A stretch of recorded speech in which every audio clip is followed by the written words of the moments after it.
we have all the time in the world. This is also why we omitted certain news agencies, and I guess I should cover this, from this press conference, including the Toronto Star and CBC, who were banned from this press conference. And the reason they were banned is twofold. First, this entire week, the CBC, Toronto Star, Yahoo News was retweeting and reposting, and a few others, kept putting stories out that our GoFundMe was frozen or suspended because of nefarious right-wing truckers. You know, that was the dangerous people.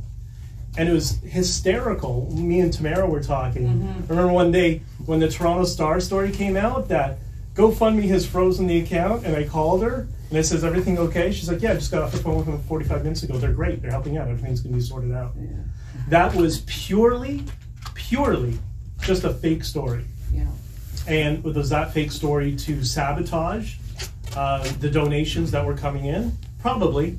We'll see a lot of that sort of propaganda in media. And then when the Toronto Star put that cartoon that Jordan Peterson put up, that sort of extremism, we're not going to tolerate. So we know if we had invited the Toronto Star, CBC, all these mainstream news organizations, they always do, and Kean, I'm sure you've seen it many, many times. They'll come in with 5 people, and they'll have these giant cameras, and they'll take up half the floor space and bully everybody else. And that's not what this is about. This is about us coming together, talking to one another, answering any questions that you have. If we have the answer, we'll tell you. If we don't have the answer, we'll tell you. We don't know. And just have a nice conversation with each other and go from there. Can I ask, what's the status of the truckers? I had heard that not all of them got to the Hill yesterday. Some are stuck outside of the city still. What's going on? Where are they sitting? Are they well fed? What's going on?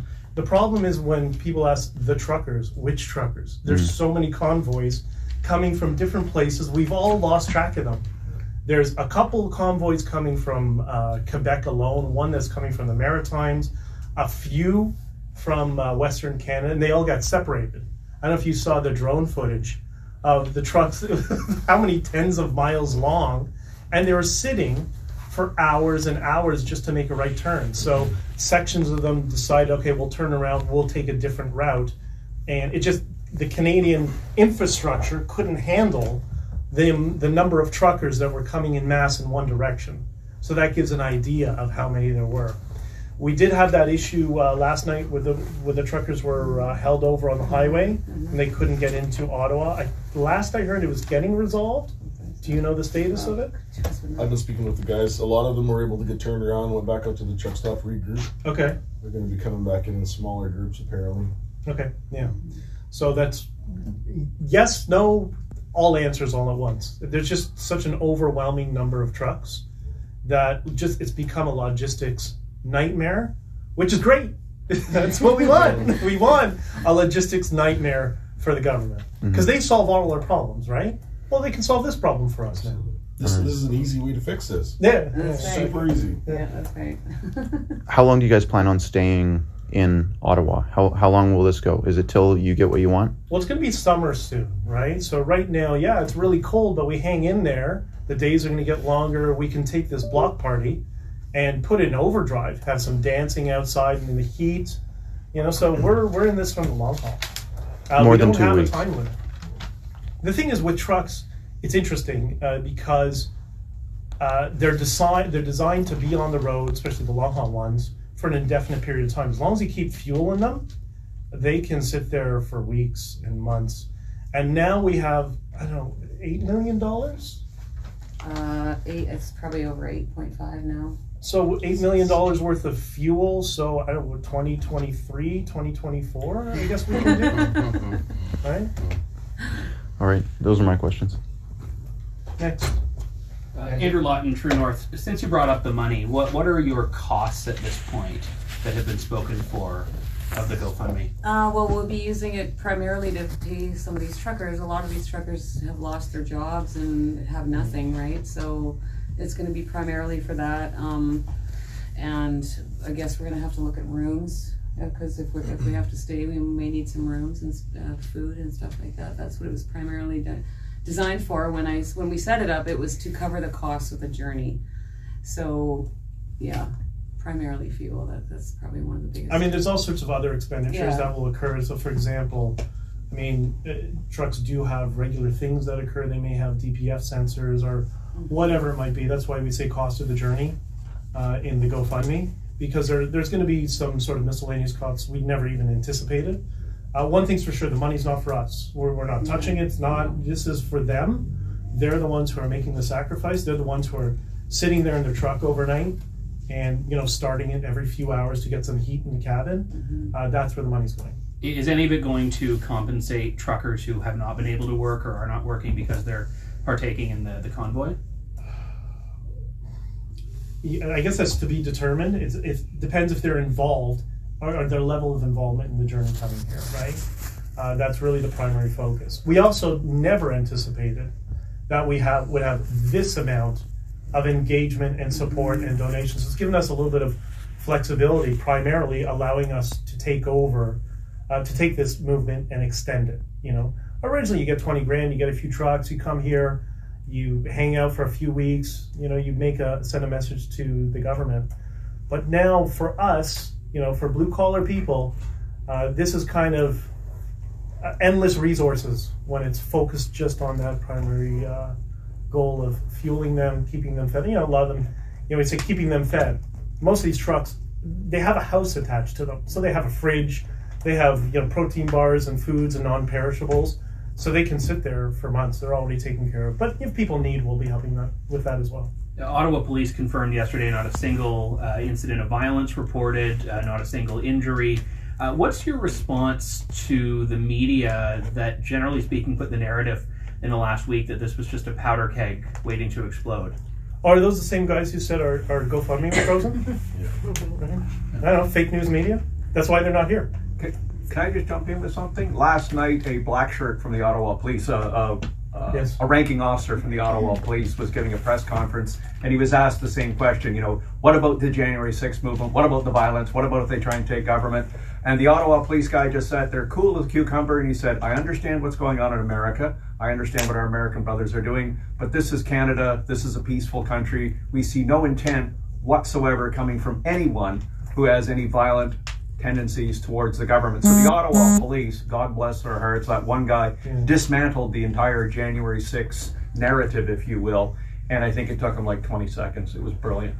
And we've been working with local law authorities all across the way, and they've all been fantastic, right? Like, we got an escort through Ontario. No, it was the Manitoba border. We were picked up by unmarked OPP. Yeah. And they continued. It was all the way through to Ottawa, the entire way, with full communication, full support. Hats off to Chris was on the phone with them probably once That's why every my couple voice hours. is gone. Yeah, like, they were fantastic. It's been absolutely amazing. Yeah. Thank you.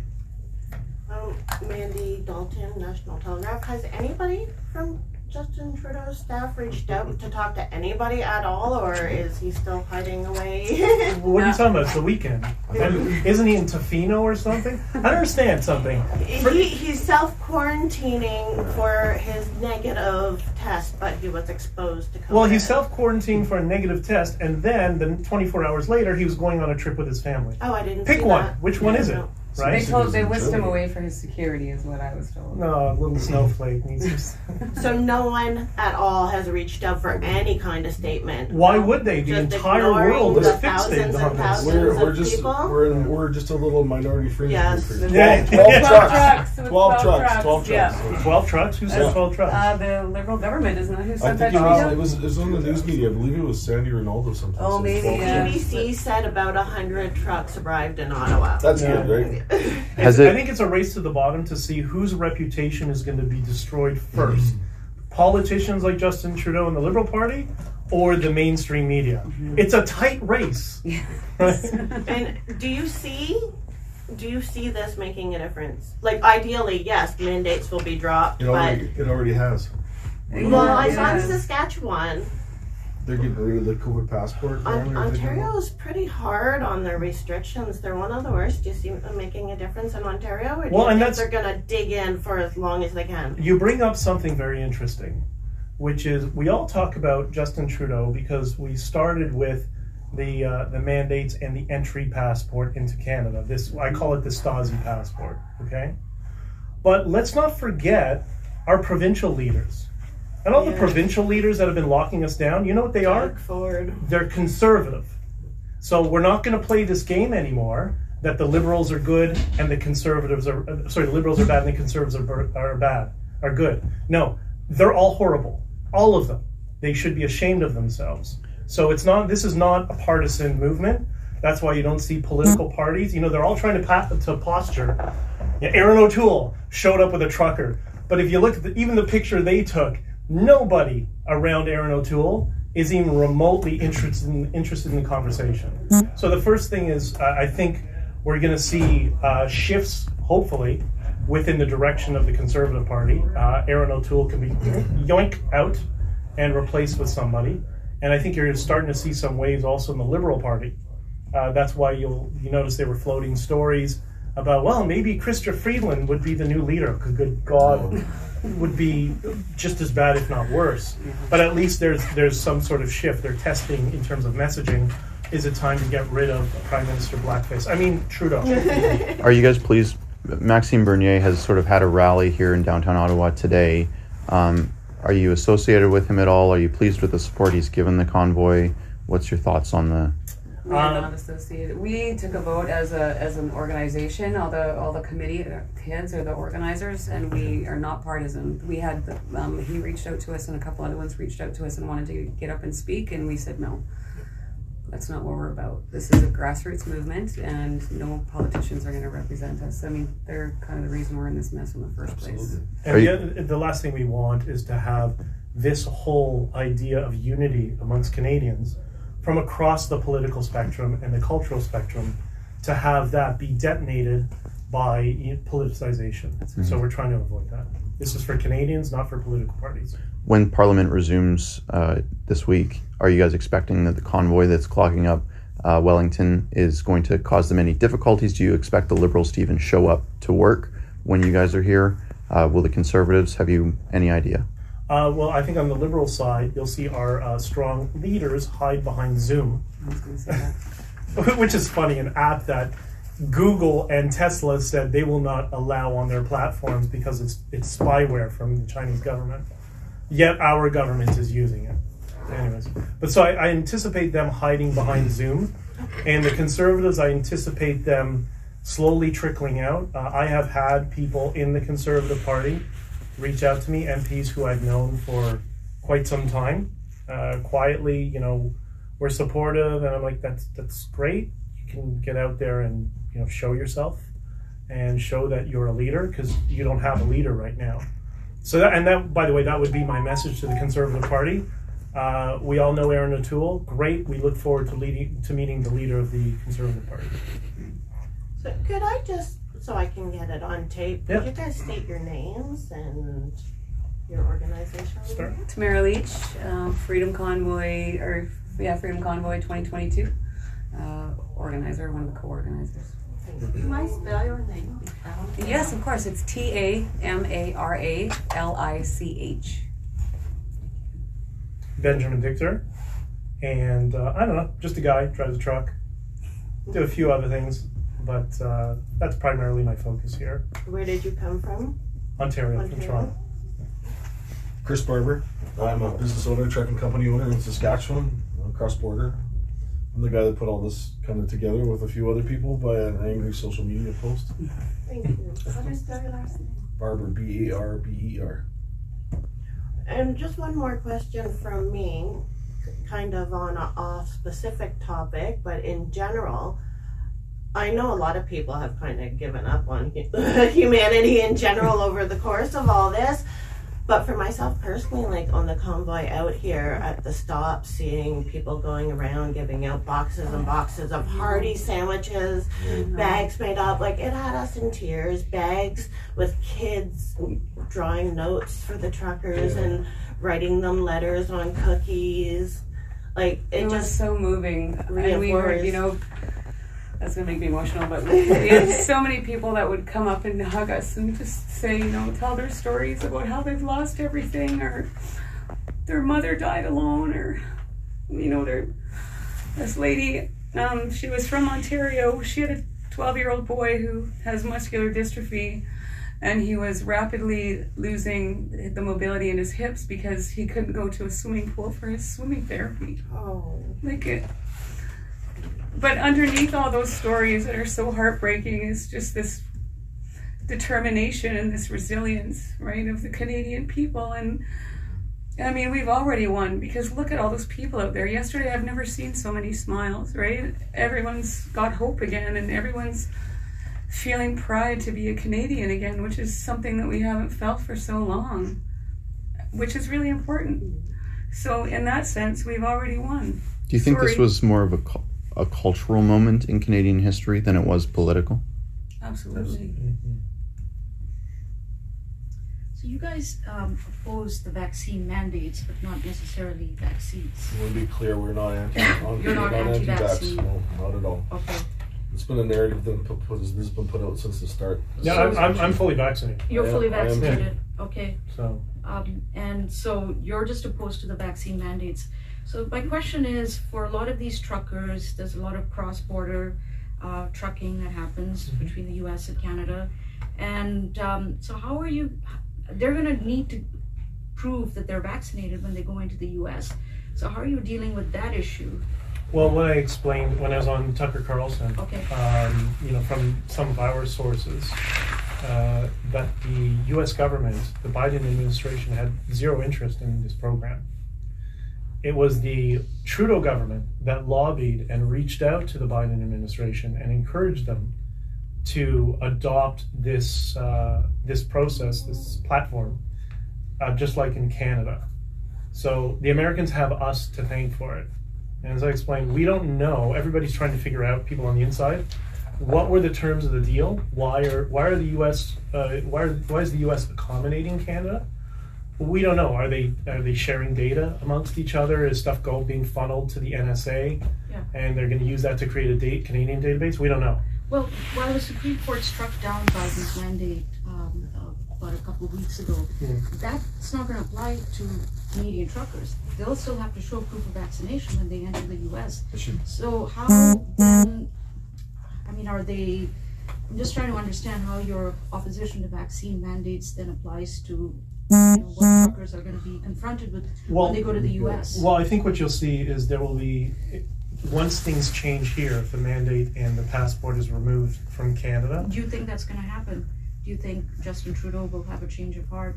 If he wants to eat, yeah, because this is the supply chain saying we're not doing it. Okay. And I think once that change happens here, that will just be further motivation for the United States. I mean, all they're doing is the Biden administration is making the opposition stronger. And we know who that opposition is, and we don't want to say that word because the mainstream media will lose their mind. But they're just making that opposition stronger. Can I interject something here? Just as well, you just mentioned the supply chain. The trucking industry is the supply chain at the end of the day. About 60% of everything across the border carried by trucks. All your food carried by trucks. You got a phone? It was in a truck at some point. Before the pandemic, and this goes back more than 5 years, the trucking supply chain itself in Canada was suffering. They can't get parts, they can't get tires, they can't get electronics. Yeah. The price of this stuff is going through the roof, and a good deal of it is because Chinese mainland companies control most of the parts industry now. Brake drums for a Class 8 truck are getting hard to find. Tires are hard to find. All the little black boxes that make the three main computers on a Class 8 truck work are becoming impossible to find. Also, the cost. It used to be $20 for a headlamp, and a truck driver and a Phillips screwdriver, the number 3 bit, 20 minutes, $20, and he goes. Now, if he blows a headlamp, he's got to go into the dealer, spend $1,000 Canadian for a headlamp assembly with an LED module and a wiring harness to replace it, and he can't do it himself. So I did an interview with Richard Surrett on Saga 690 AM. It's been posted on the internet if you want to go look for it. And we explained in detail how the trucking industry in Canada is being slowly strangled. And the single biggest problem is parts are not available, and the parts are phenomenally expensive. And I'll give you a direct, and this is China's hand on them. I'll give you a direct example. I just blew my turbo last month on my truck, which happens over time. I got the last turbo in the entire province. And normally it would have been X number of thousands of dollars. It was 20% more. And that was the only one I could get. So what a lot of us have been doing as well is any sort of foreseeable maintenance we would need in the next year, we're just buying it now and either stocking it or putting it on the truck now, because we don't know if we're going to be able to get parts, 6 months from now. And this problem is 5 years old. The pandemic just made it worse. Yeah. Exactly. I do have a question. In Quebec, we've seen some of the worst mandates anywhere in the world, really. I've noticed there's a lot of Quebecers protesting today and yesterday. What's been the response from the Quebec trucking industry? Have you noticed it's been stronger than you expected? Or? Yes, I was in Massachusetts last week, and I was at a destination waiting for an hour, 2 hours. And there was another Canadian, a Quebec trucker, who came in. So we ended up having coffee together in his cab. He's like, his English was okay. So I need to practice English. Come. But yeah, he was telling me how ridiculous that province is. The lunatic that is running that province. Aviva Fry has been covering this online. The guy's got to be thrown out of office and be charged on crimes against humanity. It's absolutely unacceptable.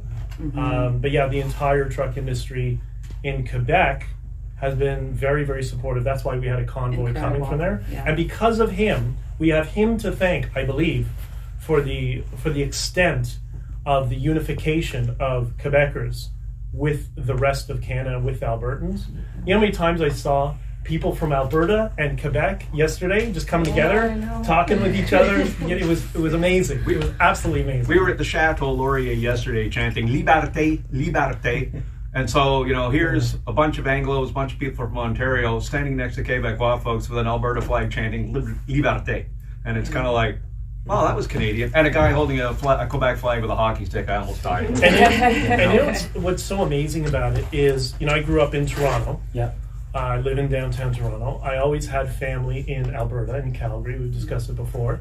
But I always loved going to Quebec. Yeah. So I was always in this weird sphere where I'd go to see my family in Alberta, and they'd go, Toronto thinks it's the center of the world, and Quebec wants all the transfer payments. All of that is dying now. And they're realizing that it's these lunatics in our government that are causing all of it. But all of us on the ground, yeah, we have cultural differences, but we respect our cultural differences. And they're features. They're features that we can, embrace of each other.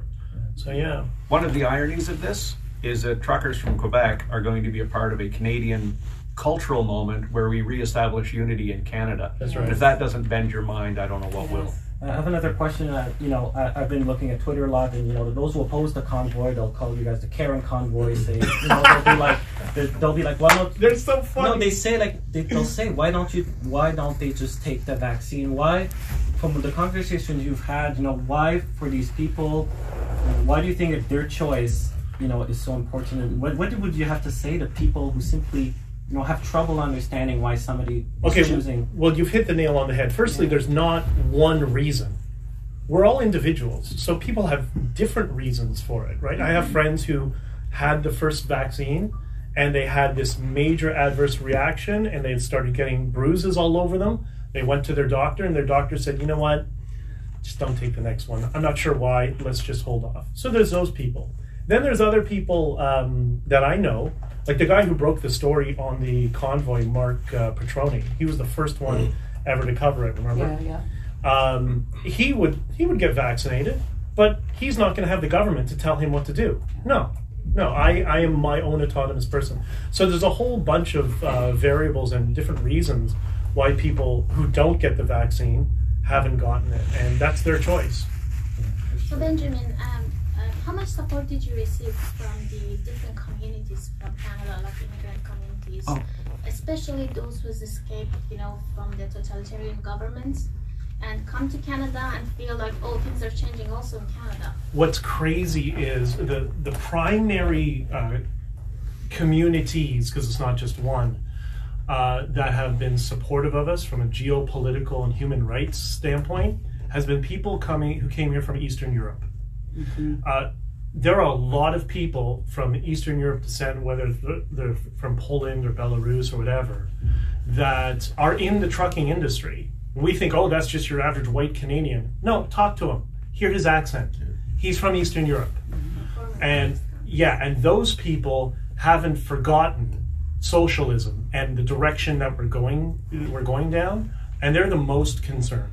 So you see all the videos on social media yesterday from the Sikh community. There's all these Sikh people saying, I want my freedom. I came to Canada for freedom. I'm not giving up my freedom so easily. And call me a white supremacist sort of thing, and mocking the Twitter bots. Have you had substantial support from that community? Because I saw on Twitter a lot of people trying to debunk that, saying, sure, there's 60% of the trucking industry here in Canada, but most of them are vaccinated and they're not part of this protest. What do you have to say to that? I don't know. I think that's more of the media narrative, which can be summarized with "Don't believe your lying eyes," right? And there's so many people from these various communities that want basic freedoms in Canada. That's what we came here for. Justin Trudeau, that's your identity. Freedom. That's what these people are telling you. And those have been some of the most powerful voices to remind Canadians that that is our fundamental I have been struck by the diversity of just the people who've shown up. Children, young, old, people of color, black, white, Chinese, Canadian, you name it. I've seen everybody there. But also we've had some reports of some problematic photos that have been circulating on social media of someone walking around with a Confederate flag and someone else walking with a swastika on a flag. What do you have to say to that? Are those people part of your movement? Okay, so first thing. Yeah. Chris is Canadian. She's Métis. I'm Jewish. Okay. And I was mortified last night when I saw there's an organization called CIJA, and CIJA is run by a guy who thinks he's going to be as a liberal senator. His name is Shimon Fogel, and he'll do anything and say anything that Trudeau does to get him into that position. So I go to CIJA. These are the leaders of my community. They're pathetic. They really are. They're what's fueling anti-Semitism in Canada. Because somebody pulls up some random, we call it the hoax hate. You hear this hoax hate all the time. Oh, somebody painted a swastika on a trash can. It's backwards, right? So they're clearly not committed to the cause, right? Yeah, people troll, do stupid things, whatever. Right. Who cares? But what do? Anytime you see something like that, the leaders of that community, they're outraged. This is disgusting. And for the rest of us, it's fueling the hate towards the rest of us. So ignore it. Really. These are political hacks that they hide behind the veil of activism for the community. And you know what they do for the community? Nothing but make it worse for all of us. Whereas those of us regular people just want to come together and unify. So you want diversity? Guess what? You have diversity right here. And we don't care because we're just Canadian. That's it. What about, there was reports that Antifa would be sending in instigators. Have you seen any evidence of anything like that? Anyone sent in to instigate? Like I've been telling everyone, don't take the bait just in case, We've heard of people defacing monuments or urinating on war memorials and that sort of stuff. That's not our people. That's we would not never our do people. that. Nobody associated with that is in our group. And the other thing that's interesting, I mentioned on stage during my speech that this news agency or national, whatever it's called, the guy who keeps messaging me, won't leave me alone. He sent me the Terry Fox controversy. What Terry Fox controversy? They put a piece of paper or a plaque or whatever. It was a printout that said mandate freedom and a Canadian flag. If you think that's controversial, I think you need to leave Canada and move to China, right? Because that is not controversial. That is the spirit of us. And guess what? There's some of us in Canada who still have a sense of humor, right? And so this convoy, I know it's regarding the vaccine mandates in general, or in specific, but is it just for vaccine mandates or all restrictions like the masking, restrictions. the Everything. work at home? Everything. And that's been one of the most beautiful things that we've seen here, because all these stops and all these people are coming together, and Yeah. you can see them smiling, right? Yeah. You know, we went through Headingley and Winnipeg, and that was still our biggest. That's There was thousands, Winnipeg and area took on the cake. side of the road was some beautiful native drummers, and there was Catholic nuns and Yeah. I saw that. standing beside, you know, some lovely Hutterite ladies, and you know, these people of all these different ethnicities and cultures that are coming together, and it was moving. Yeah, it was amazing. It was amazing. And you know what I think the CBC was upset at about the War Memorial? There was a truck parked in a certain area of the War Memorial on a pad. That's the pad that the media usually parks their trucks at. So they're probably upset that we took their parking spot.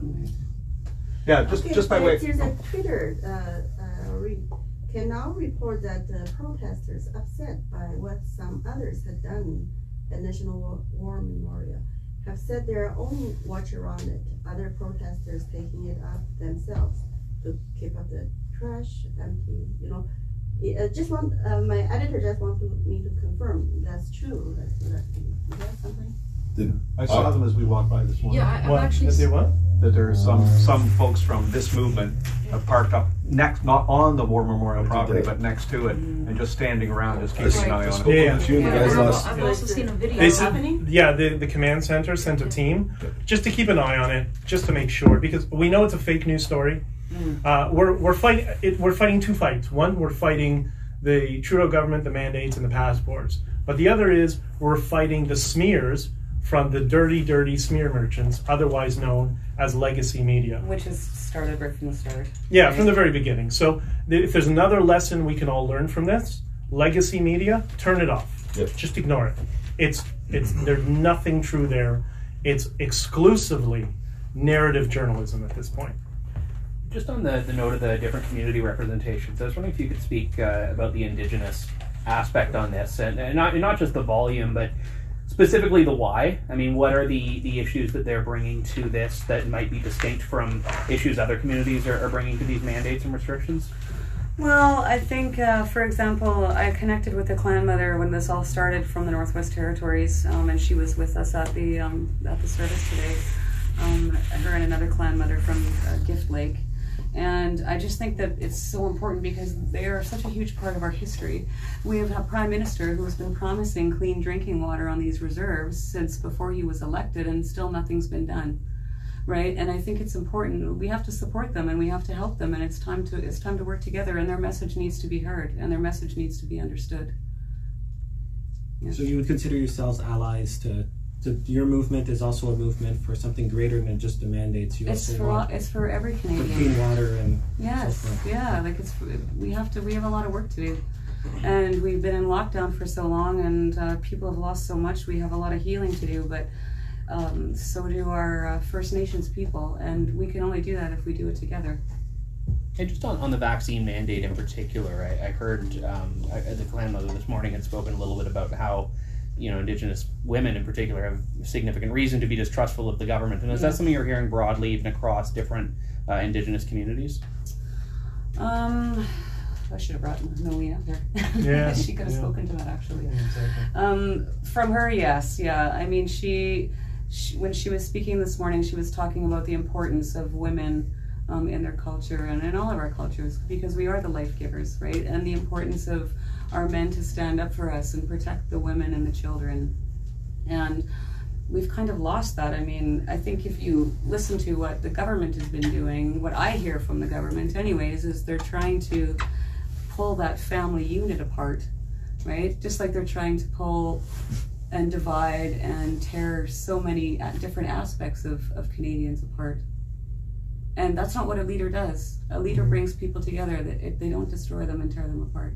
Or call them names. Or call them names. Jagmeet Singh's tweet. Oh my gosh. Oh, he's irrelevant. Right? Yeah. Terrible. Just to clarify, so you're a strictly non-partisan movement, but you would like to affect politics at the margin. So in the sense that you would want to see something different happening with the Conservative Party, for example, as you mentioned earlier.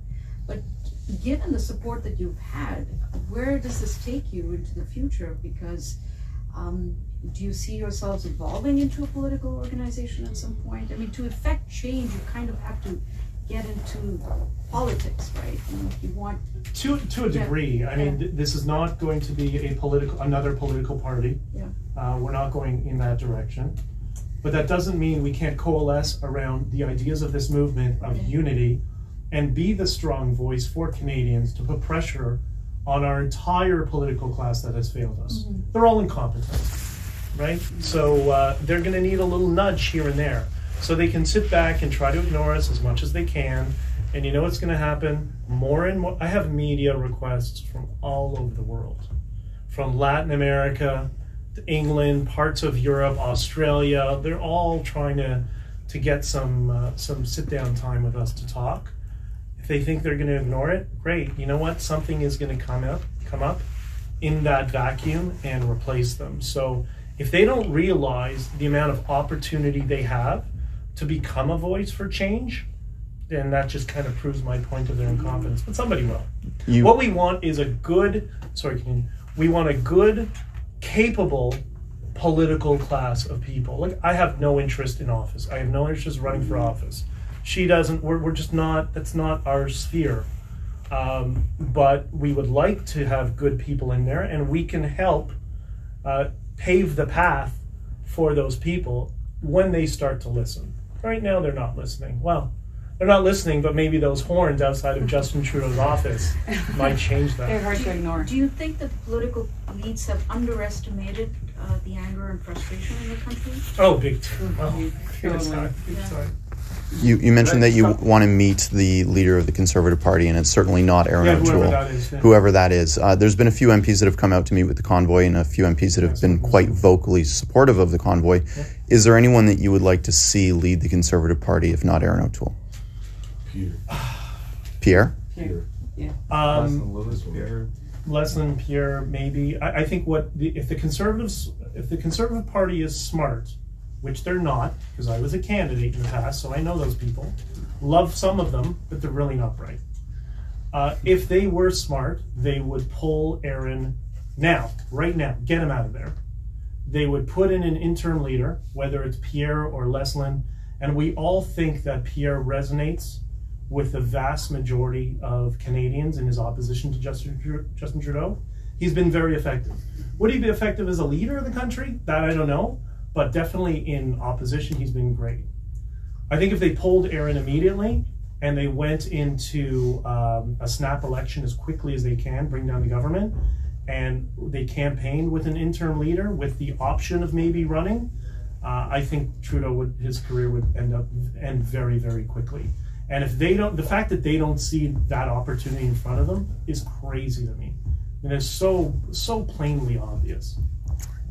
Thanks. I mean, we're kind of here today with Aaron O'Toole because Canada lacks true political accountability. We don't have recall legislation. We don't have proper primaries. Do you think that really in order for this to not be in this situation again where, a lot of Canadians, millions of Canadians really don't have a voice in Parliament, do you think that significant reforms have to be made to our political or electoral systems?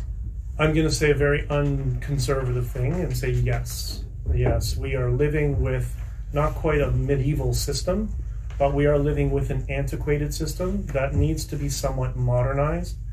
I think I have learned so much from this woman about the Native communities and the Native experience in Canada.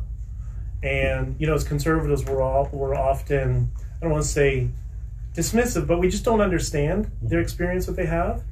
But I think they're indicative of exactly what you're talking about, that we need to modify the system somewhat, make it more open, more transparent, because right now it's run by lobbyists, and the lobbyists control who becomes a candidate for whichever. But it's not unique to any party; it's all of them. So I think I agree with you 100%. You just raised a point too about Canadians lacking a voice. So here's the dirty secret about the Canadian government and the way it's represented. There's 100% of people in Canada who are allowed to vote. So that's everybody that's on the Canada Elections Act list. So you're a registered voter, great, that's 100%. Justin Trudeau just became Prime Minister, and around 21% of registered voters in Canada voted for Justin Trudeau and the Liberal Party. 80% of registered voters in Canada did not vote for Justin Trudeau and the Liberal Party. Now, in fairness, 30% of them didn't vote at all, so that's their issue. But the reality is Justin Trudeau's mandate, as he calls it in Parliament, rests on the shoulders of 21% of Canadians. So when he talks about fringe minorities, my point to Mr. Trudeau would be, sir, you are the fringe minority, you are the 20%. It's the 80% of Canadians who you're not representing that have the problem. So the fringe minority is Prime Minister Trudeau, and that's Canada Elections Act numbers. I have a more personal question for the two of you now. You know, I've seen on Instagram, on Twitter, there's a lot of people calling you guys white supremacists. You said, you know, you're a Métis and you're Jewish. How does it personally feel to be attacked in that way? To be really called something that you're really not? Like, are you upset, angry? Do you not mind at all? Like, how do you feel about that? For me, it's a combination between obnoxious and hysterical. It's sometimes it's the funniest thing ever, because I don't care. Like, I'm very pro free speech. People should be able to say whatever they want, and I have the choice whether or not I'm going to engage and respond or not. I don't need the government to control that for me, right? That's not their business. They're there not to protect us, they're there to protect our rights, which is what they're negligent in, right? They've completely abandoned the charter, which is about our rights, and they think they're the ones there to coddle us. That's not their job. So yeah, it's hysterical and obnoxious. But me personally, I don't get upset. Now, that's me. However, I haven't been paying attention, honestly. I know what they're saying, and I guess my father always said, if they're talking about you, they're leaving somebody else alone. And I know who I am, and obviously they're stretching, right? Because they don't know me. They don't know my background, right? And I know this convoy has been a massive undertaking. I mean, all the logistics and everything that has to be worked out, I choose not to even read it or look at it. Every time somebody will text me something, and I just tell them, stop. Like, we have to be focused. We have a big job to do here, and I'm not going to let the negativity affect it. And it's also the funny, we just got the biggest convoy in history out here safely with him leading it. You know what I mean? So we have to stay focused, and we have to stay on target. A couple of logistic questions on that. How many people two in particular, how many people would you say are part of your core organizational team or committee? Oh, God, it's big. How many? Between the control center captains, and we have captains? roughly about 2 road captains per province. So there's them. Then, of course, we have a social media team. You have to understand, we had to put together an organization very, very quickly. So there is so many people involved. It's roughly 2 weeks. Yes. I think, is it fair to say the core group is about 40 to 50 people? Yes. Yeah. If you go out one chain of command. And is that core group including your captains? Yes. Yes. Okay. Yeah. So if you go out one circle of analysis, you go into hundreds. Because there's all kinds of people who are volunteering to do work. So at the truck stop, Herb's Travel Plaza in Van Cleek Hill, whole bunch of people doing the adopt a trucker thing. And a lot of those people just took it upon themselves to say, okay, what do you need? I'll help, I'll organize, I'll print posters, I'll do this. So there's kind of core group, first layer of analysis, or first layer of chain of command, if you will, out. And then beyond that, there's the third layer, which goes into the thousands and no one knows. By way of interest, I mean, the Sikh community, Jagmeet Singh has made some of the most vicious comments ever about white supremacists and all this. The organization that did the thing that called the three of us, myself, Ben, and Tamara, white supremacists, I just put on record, is funded by Justin Trudeau, so enough of that. But I've noticed the Sikh community is out in huge numbers at all the truck stops, handing out food, handing out blankets, and it's like, it's organic. It's coming from the Sikh community. It's not coming from the convoy. Nonetheless, they're a part of the team. So, like I said, there's like multiple layers of people helping out. What Chris wants to also comment on is go to adoptatrucker.ca. So it's adopt-a-trucker.ca. People have been volunteering their homes and their beds for truckers who need a place to stay or food or whatever. That's really the conduit space where they can go to if they want to, contribute their house overnight, if they have something they want to contribute. Also registration forms for more trucks who want to come, because at some point we need to start getting them on a database. We have a bunch of them now. I don't know how many tens of thousands. We stopped counting because we just got overloaded. So that's going to be the conduit where people will be able to communicate and donate their homes and food and whatever. And just if I can, the other logistic question, the most controversial, contentious thing that will ever be discussed, the count. Have you been given from law enforcement, or do you have your own count of vehicles or people? We lost track. There's so many. I've been trying to get the road captains all in one room this whole entire week. It's like herding cats. When we separated, we gave Ontario the shill for the North Road on Highway 11. We gave the 17. We had 480 vehicles in the South Road. I would imagine that the group of us was split into two, so we were roughly 1,000 vehicals coming across Canada from the west. Yeah. And that's just one small continent. 100 kilometers long. Starting point would be how many hotel rooms are there in Ottawa? Yeah, exactly. You know what? And you laugh. That is the indicator, because we were on the phone with somebody who's supporting role for all of us, and a couple of them were on the phone looking at hotels to hotels to book, and in real time they were watching hotel by hotel being booked up. Yeah. So that's got to tell you something, right? You'd asked the question about whether this is a political moment or a cultural moment. At the moment, it's a global cultural moment. Just by way of explanation, I'm ex-military, ex-intelligence. I worked for the RCMP for 7 years as an intelligence contractor, doing counterterrorism and investigations into politicians and host judges. of the Quiggin Report podcast, by the way. Go to thequigginreport.com. Like, share, and subscribe. Okay, I'm also ex-PCO. I used to work for the Intelligence Assessment Secretariat, which provides intelligence advice to the Prime Minister and the Cabinet. So I'm part of that group. But I've got and I'm also an ex-central banker. I did risk analysis for the G10 central banks. So I am getting things from around the world, from Australian journalists, risk advisors for major European financial institutions. What prompted me to talk is I know a guy who's an actual samurai. Not some guy who thinks he's a samurai, but an actual sword-carrying samurai. And he saw the picture of the clan mothers this morning. So you've got samurai supporting this. It's just unreal.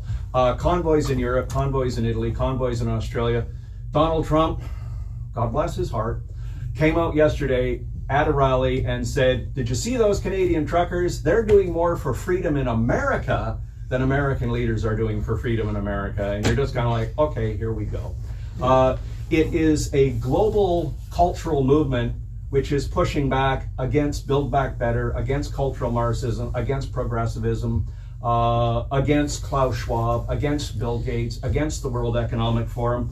For everybody that says the Great Reset and all that stuff is a hoax, there is a book called COVID-19 and the Great Reset, written by Klaus Schwab, the head of the World Economic Forum.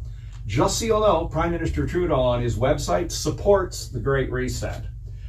Our beloved Minister of Finance, also known as our Deputy Prime Minister, the Honorable Chrystia Freeland, is on the Board of Trustees of the World Economic Forum. So when people say, I don't understand where Trudeau's going, what's he doing, why does he do all these things? There's an agenda.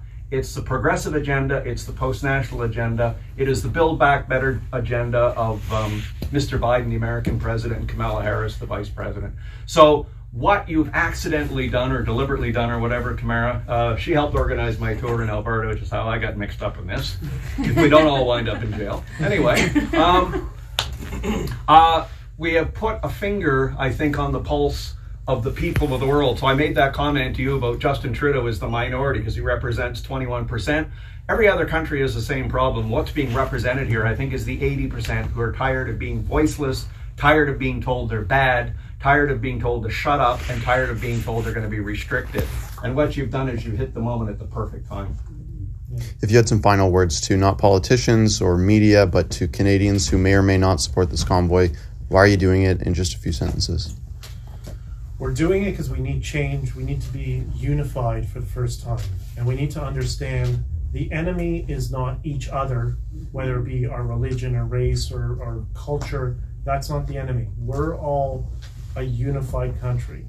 The enemy, or the problem, let's say, is the political class who are pushing us into serfdom. And if you don't speak up now and you don't get engaged, this is not going to end. And this is your opportunity. Whether they completely understand or they're pro-vaccine or they're anti-vaccine, that's not the point. The point is your basic freedoms. And if you want to maintain your basic freedoms, this is the movement that is there for you to grasp, to help. Thank you. Just one more quick thought on the global cultural movement you talked about.